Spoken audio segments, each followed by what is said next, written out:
दोस्तों नमस्कार। America, Europe या किसी भी गल्फ देश में हमें हमारा पैसा नहीं रखना, बल्कि हमें ये पैसा रखना है सिर्फ और सिर्फ भारत में। ये बात कह रहे हैं आंकड़े, क्योंकि पिछले 33 सालों का रिकॉर्ड टूट गया है। दरअसल विदेशों में रहने वाले भारतीय लोग बाहर से इतना पैसा भेज रहे हैं कि रिजर्व बैंक ऑफ इंडिया ने 33 साल पहले प्रॉपरली रेमिटेंसेस का, यानी विदेशी लोग जो पैसा भारत में भेजते हैं, उसका पूरा रिकॉर्ड रखना शुरू किया था। और तब से लेकर आज तक इतना पैसा एक क्वार्टर में, यानी 3 महीनों में भारत कभी नहीं आया, जितना अक्टूबर, नवंबर और दिसंबर 2023 के महीनों में आया। इसने सारे के सारे रिकॉर्ड ध्वस्त कर दिए, और वो भी बहुत बुरे तरीके से। इन 3 महीनों में भारत के अंदर विदेशों में रहने वाले भारतीय लोगों ने तकरीबन 29 मिलियन डॉलर से ज्यादा, यानी 29 अरब डॉलर से ज्यादा की रकम अपने देश भेजी है। और इसी के साथ बताया ये भी जा रहा है कि पिछले फाइनेंशियल ईयर 2023-24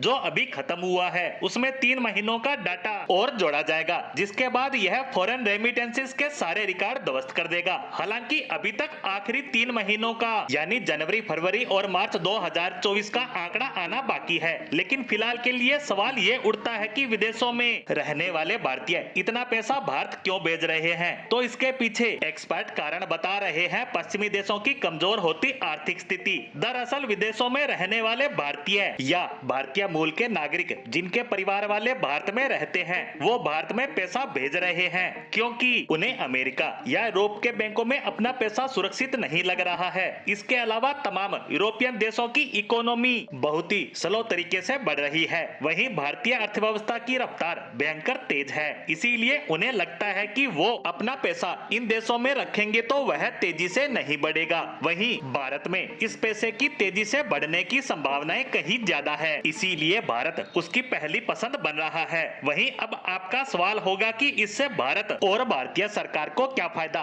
तो इससे होगा उन्हें बम्पर फायदा, क्योंकि विदेश में रहने वाले लोग जब भी पैसा भेजते हैं तो वह ज्यादातर होता है अमेरिकी डॉलर के रूप में, और तब सरकार उनसे अमेरिकी डॉलर लेकर उन्हें भारतीय रुपए में कन्वर्ट करके उस पैसे को उनके बैंक अकाउंट में डाल देती है। और इसका बेनिफिट ये होता है कि हमारा विदेशी मुद्रा भंडार तेज गति से बढ़ता है, जिससे हम कच्चा तेल और अन्य बहुत से प्रोडक्ट खरीदते हैं जो कि भारत में उपलब्ध नहीं होते या जिनकी भारत में कमी होती है। इसके अलावा अगर देश की मुद्रा डॉलर के मुकाबले गिर रही हो तो आप थोड़ा सा डॉलर बाहर निकाल दीजिए, यानी इसके फायदे तो बड़े बड़े हैं, लेकिन कुछ नुकसान भी है। जैसे भारतीय लोग पैसा कमाकर भेज रहे हैं, यानी वो वहाँ काम कर रहे हैं, हाई एंड पेइंग जॉब करते हैं, जैसे साइंटिस्ट, डॉक्टर, सॉफ्टवेयर इंजीनियर, यानी कि सारी हाई एंड की जॉब ये भारतीय लोग विदेशों में करते हैं, न कि हमारे देश में। और इसका मतलब देश से ब्रेन ड्रेन हो रहा है, लेकिन हम इसे रोक नहीं सकते। जैसे चीन की अर्थव्यवस्था काफी बड़ी है, लेकिन फिर भी चीनी नागरिक बड़े लेवल पर देश छोड़ते हैं। वहीं हमारी अर्थव्यवस्था जैसे जैसे बढ़ेगी, ये आंकड़ा भी नीचे आता जाएगा। इसी उम्मीद के साथ हमारी आज की पोस्ट को यही विराम देते हैं। धन्यवाद।